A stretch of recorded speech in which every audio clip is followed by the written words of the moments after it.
중앙선관위 사무총장님을 대상으로 해서 질의를 하도록 하겠습니다.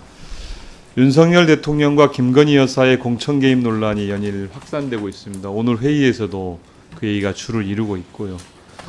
관련돼서 새로운 사실들과 새로운 혐의들이 지속적으로 쏟아져 나오고 있습니다. 윤석열 대통령 그리고 명태균 선거 개입 게이트에 대해서 공천 개입 초점에 맞춰서 사건을 간단히 정리해 보겠습니다. 이 게이트는 세 개의 선거, 세 개의 인물, 세 개의 혐의로 구축되었습니다. 2022년 대통령 선거, 같은 해 국회의원 보궐선거, 2024년 국회의원 선거. 등장인물로는 공천을 준 사람, 공천을 받은 사람, 공천을 알선한 사람이 나타나고 있습니다.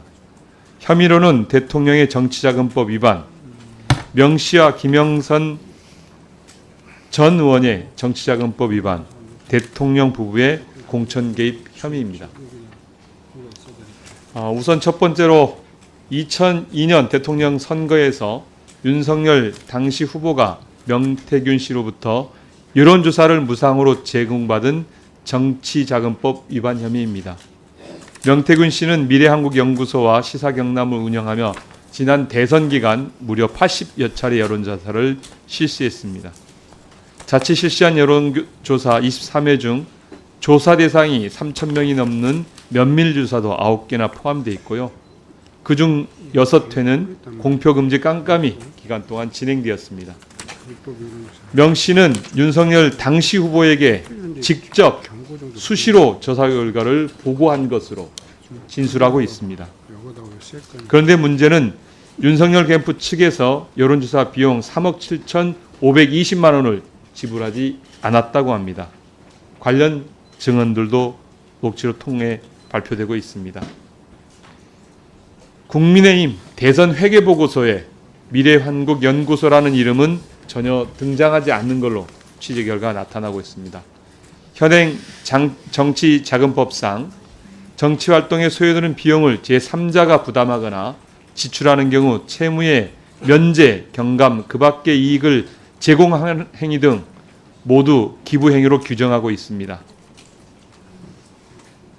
만약에 기부되었다면 이 3,700만 원은 정치자금법을 위반한 것이죠. 만약에 소장님. 지금 법률적인 그 부분은 그렇습니다. 예, 법적으로 그렇죠. 두 번째로는 2022년 재보궐선거에서 나타난 윤석열, 김건희 대통령 부부의 공천 개입 혐의입니다. 앞서 명 씨가 제공한 여론조사 비용 3억 7천만 원은 3개월 뒤에 치러진 재보궐선거에서 윤석열 대통령 부부가 공천 개입의 형태로 대가를 치는 것으로 확인되고 있습니다.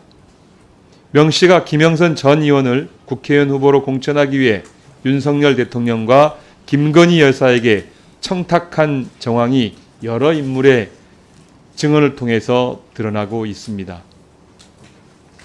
명 씨는 평소 대통령 부부와 통화한 음성 파일을 주변인들에게 들려주면서 대통령에게 전화해서 따지니까 대통령이 나는 김영선이라 했는데 라고 했다.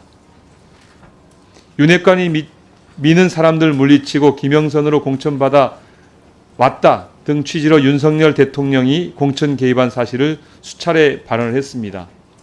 만약에 대통령이 나는 김영선이라고 했다라고 얘기했다면 그건 선거법 위반이죠.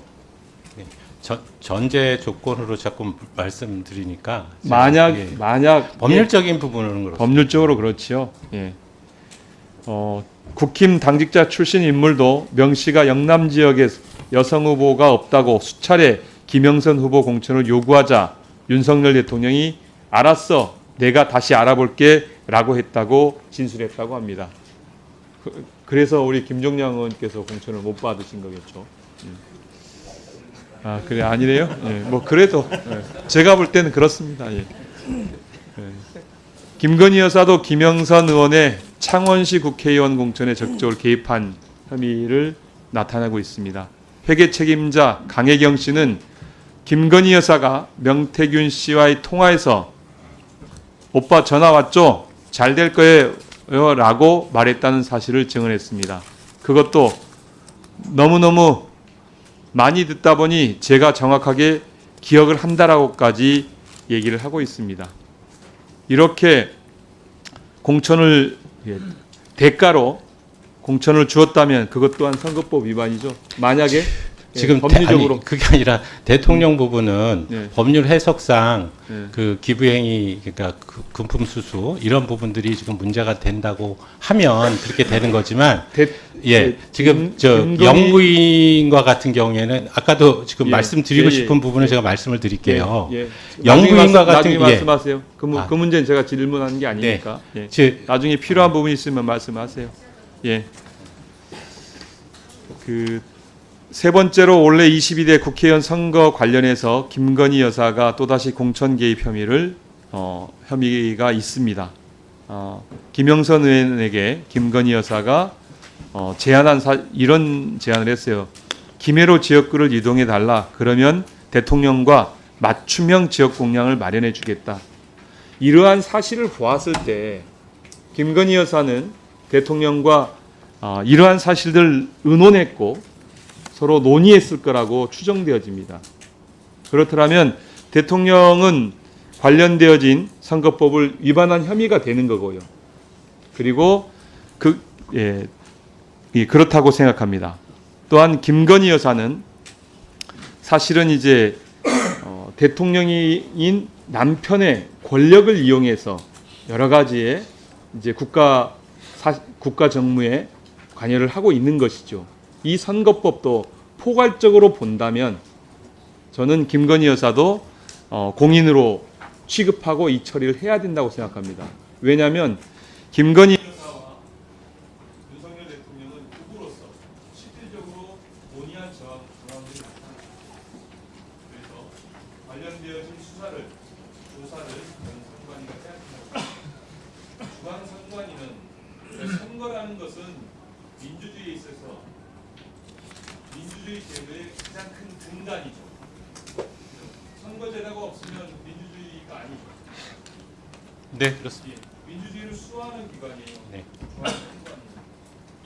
그런데 검찰이나 경찰이 이러한 수사를 적절하게 하고 있지 않다면 선관위는 민주주의 제도를 지키기 위해 나서서 수사하고 조사하고 해서 그것을 고발할 의무가 선관위에 있다고 생각합니다.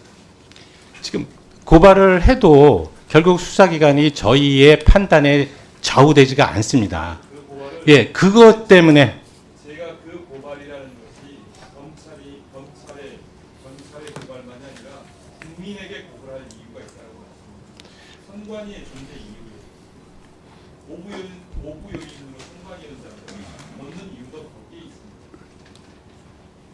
국민들께 본인들이 한 행위에 대해서 국민들이 수호해야 될 가치가 무너지고 있다면 그것에 대해서 국민께 고발하고 국민들이 그것을 판단하게 해야죠. 그렇게 해주시겠습니까? 그 부분에 대해서는 동의할 수 없는 게 저희가 최종적인 유권 해석 권한을 가지고 있지 않지 않습니까? 결국은 이 부분들이 고발을 통해서 네. 결국 네. 유권 해석을 해서 판결 내려라는 얘기를 하지 않고요. 정리하시 주시죠. 네. 선거제도를 온전히 보존하는 네. 것이 선관위의 존재 의무고 국가가 선관위 부여한 일이다. 그런 의미에서 검찰이나 공수처나 검찰이 제대로 수사를 못하고 있거나 안 하고 있거나 제대로 국민께 알려지지 않는다면 그 사실을 알려야 될 의무가 있다라고 말씀을 드리는 거예요. 네. 네. 네. 그 부분까지는 이제 동의를 하는데 결국은 전제 조건이 저희 그 수사기관이나 뭐 다른 부분들의 기관들이 안 하고 있다라는 것을 전제로 해서 저희 보고 하라는 취지가 돼버려서 그 부분에 대해서는 저희가 답변하기가 굉장히 조심스럽습니다. 그래서 그렇게 되고 결국은 저희가 최종적인 유권 권한을 갖고 있지 않기 때문에 저희가 어떻게 조사를 해서 어떤 결과를 내더라도 수사기관이나 기소기관이나 법원에서 저희의 판단에 좌우되지가 않기 때문에 그렇고 또한 제가 생각할 때 예, 네. 제가 생각할 때 국민에 대한 그런 관계에 있어서도 그 저희들은 사전적 그 추상적인 판단을 하는 것인데 사전적이며 추상적인 판단을 하는 것인데 최종적인 유권 해석과 그 결론이 달라지면 그 또한 책임도 저희가 질 수가 없는 상황 아니겠습니까? 네. 네. 네. 고생하셨습니다. 총장님, 네. 아마 지금 작금에 지금 거론되고 있고 유성건 의원이 지적하고 있는 내용은 법률에 규정되어 있지도 않고 아마 일반적인 상식, 일반적인 그 사례하고 좀 상상하기 힘든 사례죠. 네. 예, 법률에도 예측할 수 없었던 그런 사례이기 때문에 아마 총장께서 규정하기에 굉장히 어려움이 있으리라 생각합니다. 자, 다음은 존경하는 조은희 의원님 질의해 주시 바랍니다.